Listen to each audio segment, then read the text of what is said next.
안녕하세요. 주식으로 부자 되고 싶은 남자 주부남 원기둥입니다. 제가 오랫동안 주식 투자하면서 어떤 종목을 매수해야 하고 언제까지 보유해야 큰 수익을 낼 수 있는지에 대해 저만의 투자 전략을 만들었는데요.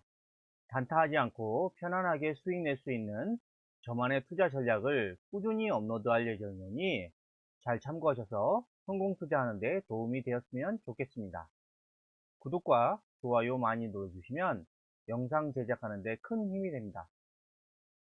저번 주 금요일 미국은 선물 옵션 만기이었는데요. 미국 3대 지수는 또다시 급락했습니다.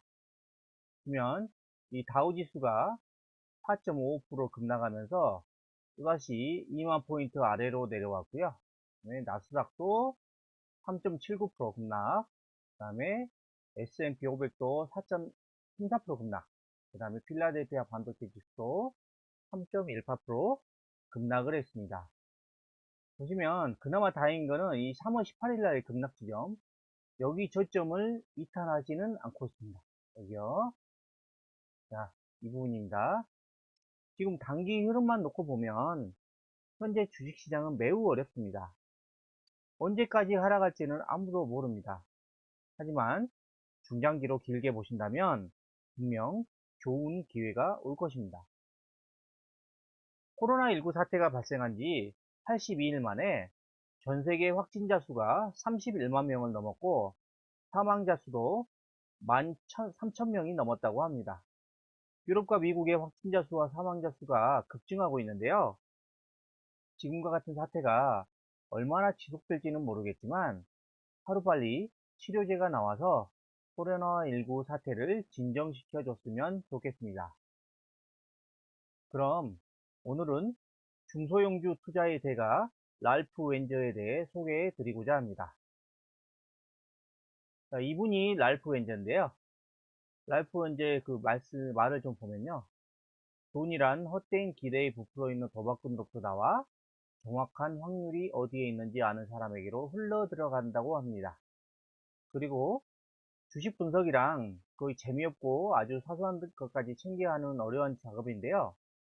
따라서 기업을 제대로 평가하고 주식에 적정한 가치를 매기는 훈련을 충분히 쌓지 않는다면 주식 투자가 폐가망신의 지름길이 될 것이라고 했습니다. 랄프 엔저는 월스트리트에서 소형주 투자의 개척자로 손꼽히는 인물로 MIT에서 산업경영학 학사 및 석사학위를 받은 뒤 1961년 투자업계에 뛰어들었고요.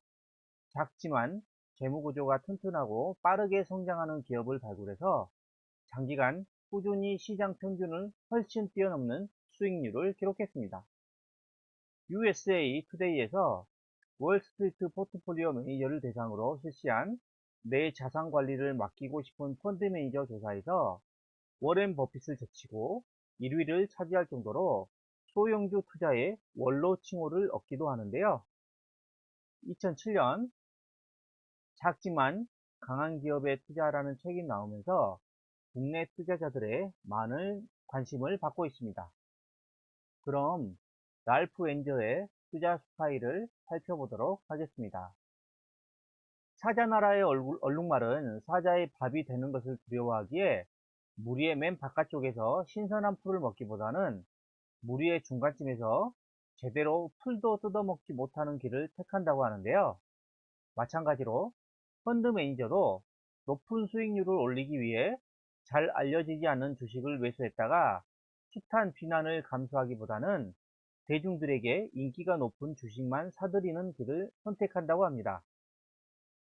랄프 엔저의 투자 전략은 대부분의 펀드 매니저와는 달리 가장 신선한 풀, 즉 높은 수익률을 올리면서도 사자에게 잡아먹힐 위험을 최소화하는 낮은 리스크이며 이것은 작지만 강한 기업에 투자하는 것을 말합니다. 그가 말하는 작지만 강한 기업이란 유능한 기업가인 경영진이 기업을 운영하며 근본적이고 중요한 경제, 사회, 기술 트렌드로부터 수혜를 입고 작은 시장에서 주도적인 리더십을 누리기에 이익이 크게 증가할 기업을 말합니다. 이런 기업이 투자 요건까지 갖추려면 단기 및 장기 측면에서 재무적으로 안정되고 무엇보다도 매제의 가치보다 싼 가격에 거래되어야 한다고 강조합니다. 랄프 웬저는 주가가 상승하는 이유 4가지를 이렇게 설명했습니다. 그러면 먼저 첫 번째로 기업의 성장입니다. 기업이 성장하게 되면 순이익과 배당금, 자산 가치가 증가하면서 주가도 함께 상승한다. 비록 기업의 성장세가 불규칙하게 이루어진다 하더라도 결국은 주가에 반영된다.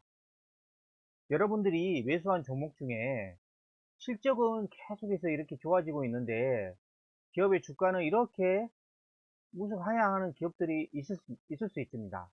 하지만 결국 이 주가라는 것은 실적에 수렴하게 되어 있는데요. 랄프 웬저도 이 말을 강조하고 있습니다. 그 다음에 인수합병. 어느 기업이 더 큰 다른 기업에 인수되거나 합병될 때는 통상 시장에서의 현재 주가보다 훨씬 더 높은 가격이 매겨진다고 합니다.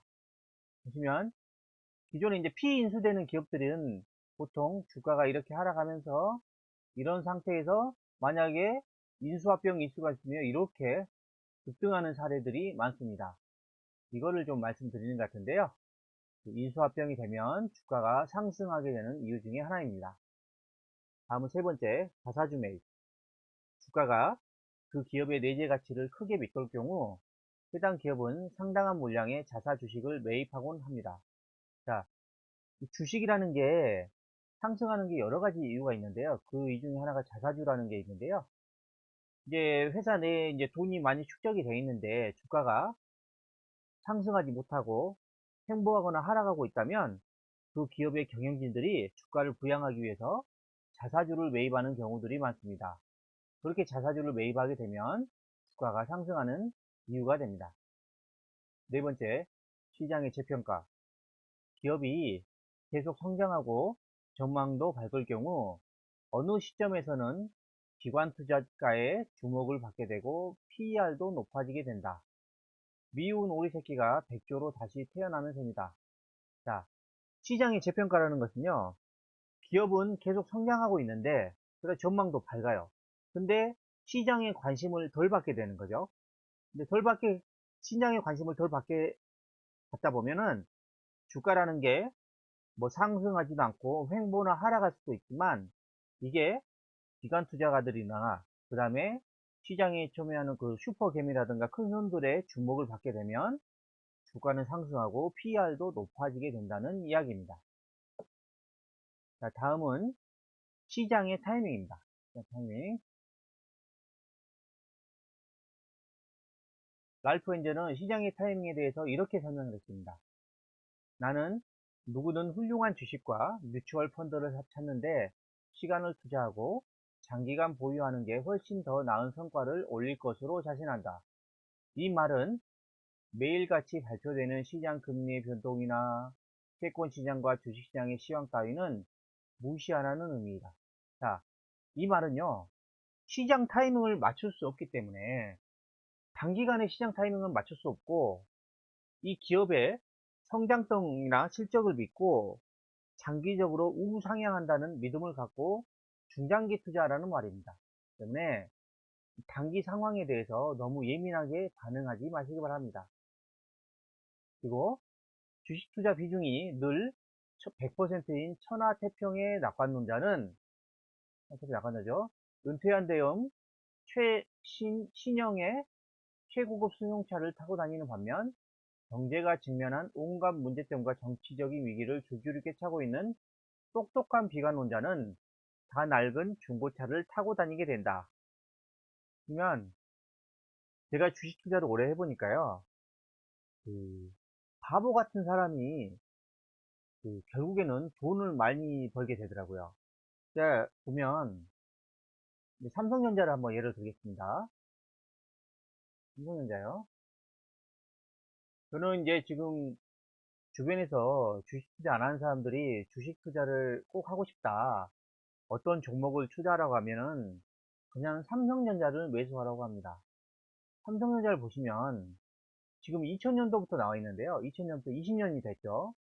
2000년도에 주가가 2420원. 였는데 지금 주가가 45,000원이니까 무려 2000배, 20배가 상승을 했죠. 이때 만약에 진짜 나는 잘 모르겠고 삼성전자 한 종목에 1000만원을 투자한 사람이 그냥 지금까지 잘 버티고 있다고 하면 1000만원이 2억이 된 것이고요. 그 다음에 매년 받게 되는 배당금, 이 배당금을 또다시 재투자하게 될 경우에는 2억이 2억 몇천, 3억이 될 수도 있습니다. 때문에 지금 그 랄프 엔저가 이야기하고자 하는 이 내용, 이 똑똑한 비관론자보다는 천하태평의 낙관론자가 훨씬 더 주식시장에서 큰 수익을 올린다는 의미입니다. 그리고 마지막으로 나의 투자 철학은 내가 갖고 있는 주식을 한 종목씩 천천히 들여다보는 것이다. 우리가 보유하고 있는 주식이 다른 종목에 비해 더 매력적이라면 우리는 그 종목에 더 많은 금액을 투자할 것이다. 만약 다른 종목에 비해 덜 매력적이라면 우리는 그 종목을 팔고 그 돈을 다른 종목에 투자할 것이다. 새로운 대상이 나타나면 똑같은 방식으로 평가할 것이다. 자, 이 말은요, 이 주식이 이렇게 우상향하다가 이런 좋은 종목이에요. 좋은 종목인데, 이게 다시 평가를 해봤더니, 이게 계속 이렇게 우상향하기보다는 이렇게 우하향할 가능성이 높고, 이렇게 우상향하는 종목을 또 다시 찾은 거죠. 그러면 이 종목에 다시 재투자한다는 의미입니다. 때문에 시장 상황에 맞게끔 기업을 계속 재평가를 해서 주가 수익률이 더 높은 기업에 계속 투자한다는 의미입니다. 자, 오늘 제가 랄프 웬저의 중소형주 투자 대가에 대해서 설명을 드렸는데요. 랄프 웬저와 같은 투자 대가들은 대부분 해외에서 이름을 떨친 사람들인데요. 비록 우리나라 여건과 달라서 종목이 맞지 않는 부분도 있고 중장기 투자하기에도 어려운 부분이 있는데요. 수십 년간 주식 투자를 했던 투자 대가들의 노하우를 여러분 것으로 만들어서 여러분만의 투자 전략을 만들어 보시기 바랍니다. 아무리 좋은 투자 전략이라고 하더라도 여러분과 맞아야 비로소 빛을 발하기 때문입니다. 지금까지 중소형주 투자의 대가 랄프 웬저에 대해 알아보았는데요. 영상이 마음에 드셨다면 구독, 좋아요, 알림 설정 부탁드립니다.